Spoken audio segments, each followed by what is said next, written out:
معذرت کے ساتھ اپنی گفتگو کا آغاز جانوروں سے کروں گا۔ آپ نے دیکھا ہوگا کہ کسی جنگل میں یا پہاڑی علاقے میں اگر کسی بندر پہ کوئی مشکل وقت آ جائے یا کوئی انسان بندر کو مار دے یا کوئی بندر جو ہے یہ مارگلا روڈ پہ کسی گاڑی کے نیچے آ جائے تو سارے بندر اکٹھے ہو جاتے ہیں۔ ایک کتا کسی گلی میں بھونکے تو تمام شہر کے کتے جو ہیں جن تک اس کتے کی آواز پہنچتی ہے وہ بھی بھونکنا شروع کر دیتے ہیں۔ ایک کوا آپ مار دیں،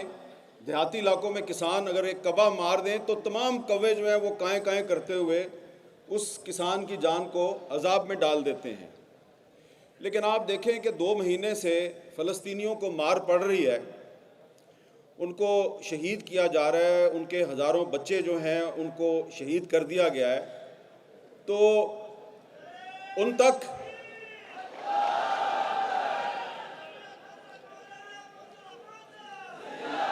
بھائی آپ کی بڑی مہربانی، مجھے صرف 5 منٹ ملے ہیں تو میں نعرہ تکبیر۔ مسلم ممالک ہیں اور جن کی حکومتیں ہیں وہ آپ کو اس کی اجازت نہیں دے رہے۔ آپ ان کی مدد تو کرنا چاہ رہے ہیں لیکن وہ آپ کو اس کی مدد کرنے کی اجازت نہیں دے رہے۔ ابھی ہمارے ایک بہت ہی محترم ساتھی نے یہاں پہ کہا کہ کم از کم غوری میزائل کا رخ ہی اسرائیل کی طرف کر دو۔ بھائی آپ کو پتہ ہونا چاہیے کہ غوری میزائل کا رخ اسرائیل کی طرف کرنے کی کوشش کی تھی ایک آدمی نے، اس کا نام تھا ڈاکٹر عبدالقدیر خان، اور یہ جو بات میں آپ کو بتانے لگا ہوں یہ خود مجھے ڈاکٹر عبدالقدیر خان صاحب نے بتائی۔ میں نے ان سے پوچھا کہ یہ ڈاکٹر صاحب یہ پرویز مشرف کے ساتھ کیا مسئلہ ہے آپ کا، آپ تو ہمارے قومی ہیرو ہیں، تو انہوں نے اس کو ایک بہت ناقابل بیان قسم کی گالی دی اور کہا کہ میں نے جب غوری میزائل کی رینج جو ہے وہ 5000 کلومیٹر کرنے کی کوشش شروع کی اور پروجیکٹ کے لیے جب میں نے ان سے فنڈز مانگے تو انہوں نے کہا اچھا اس کا مطلب ہے تم اسرائیل کو ٹارگٹ کرنا چاہتے ہو، تو ہمارا تو دشمن انڈیا ہے، تو یہ 1500 یا زیادہ سے زیادہ 2000 کلومیٹر سے آگے تم نہیں جا سکتے۔ تو حضور بات تو کرنا بڑا آسان ہے کہ غوری میزائل کا رخ اسرائیل کی طرف کر دو، لیکن جس نے کرنے کی کوشش کی اس کو تو آپ نے عبرت کی مثال بنا دیا۔ یہ بات میں اس لیے کر رہا ہوں یہاں پہ کہ اس وقت بھی مولانا فضل الرحمان صاحب اور سراج الحق صاحب کو پتہ ہے کہ اس وقت بھی پاکستان میں وہ لوگ موجود ہیں کہ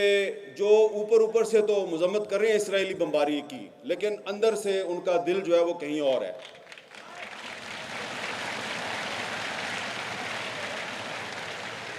میں کوئی لمبی چوڑی بات نہیں کرنا چاہ رہا، دسمبر کا مہینہ ہے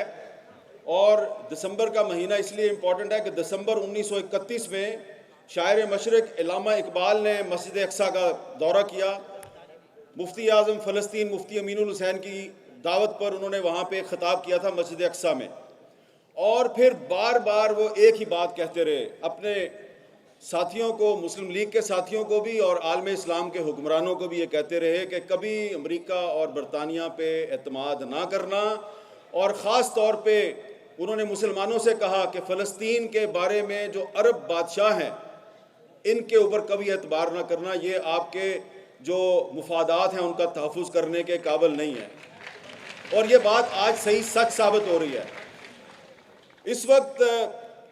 میں کسی عرب بادشاہ کا نام نہیں لینا چاہتا کہ وہ تم تو بہت کچھ کر سکتے ہو لیکن تم نہیں کر رہے۔ ہم بہت سے عرب بادشاہوں کے نام لے سکتے ہیں جو صرف زبانی بیانات تو جاری کر رہے ہیں لیکن عملی طور پہ انہوں نے کوئی مدد نہیں کی فلسطینیوں کی۔ ہمیں سب سے پہلے اپنے گھر کا جائزہ لینا چاہیے کہ آپ کے اپنے گھر میں کیا ہو رہا ہے۔ اب آپ یہاں پہ اتنا بڑا آپ نے اجتماع کیا ہے، یہاں پہ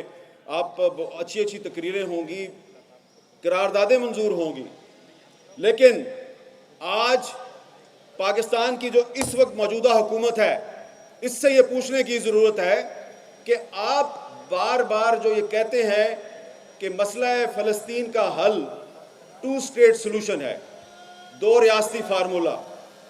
تو یہ پاکستان کی کون سی پارلیمنٹ نے یہ فیصلہ کیا، کہاں پہ یہ فیصلہ ہوا کہ 2 ریاستی سلوشن جو ہے وہ مسئلہ فلسطین کا حل ہے؟ اور کیا یہ ہمارے نگران وزیر اعظم صاحب جنہوں نے 2 اسٹیٹ سلوشن کی بات سب سے پہلے کی، مطلب پتہ ہے آپ کو 2 اسٹیٹ سلوشن کا مطلب کیا ہے؟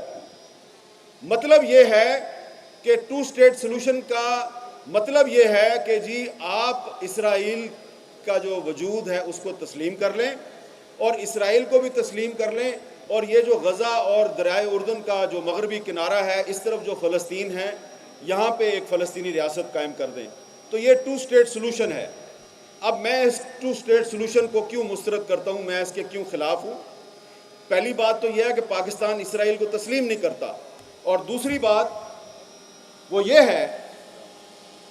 کہ بانی پاکستان قائد اعظم محمد علی جناح نے 1948 میں جب اسرائیل کو تسلیم کیا گیا تو اس 2 اسٹیٹ سلوشن کو انہوں نے مسترد کر دیا۔ ان کو جب یہ کہا گیا کہ آپ اسرائیل کو تسلیم کریں تو انہوں نے انکار کر دیا، اور قائد اعظم نے خط لکھا امریکی صدر ٹرومین کو، اور اس خط میں یہ کہا کہ اسرائیل ایک ناجائز ریاست ہے، آپ اس کی سپورٹ بند کر دیں۔ تو لہٰذا اگر آج پاکستان کی کوئی حکومت 2 اسٹیٹ سلوشن کو سپورٹ کرتی ہے یا کہتی ہے کہ مسئلہ فلسطین کا حل 2 اسٹیٹ سلوشن ہے، تو اس طرح وہ دراصل اسرائیل کو تسلیم کرنے کی بات کر رہی ہے، اور ہم اس کو تسلیم نہیں کرتے۔ ہم سمجھتے ہیں کہ اسرائیل دراصل فلسطین ہے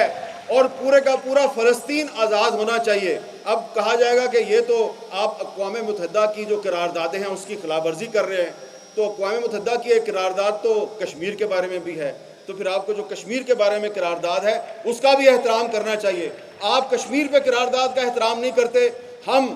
اسرائیل اور فلسطین پہ اقوام متحدہ کی قرارداد کا احترام نہیں کرتے، اور یہ ایک اعلان کرنا چاہ رہے ہیں۔ آپ کریں گے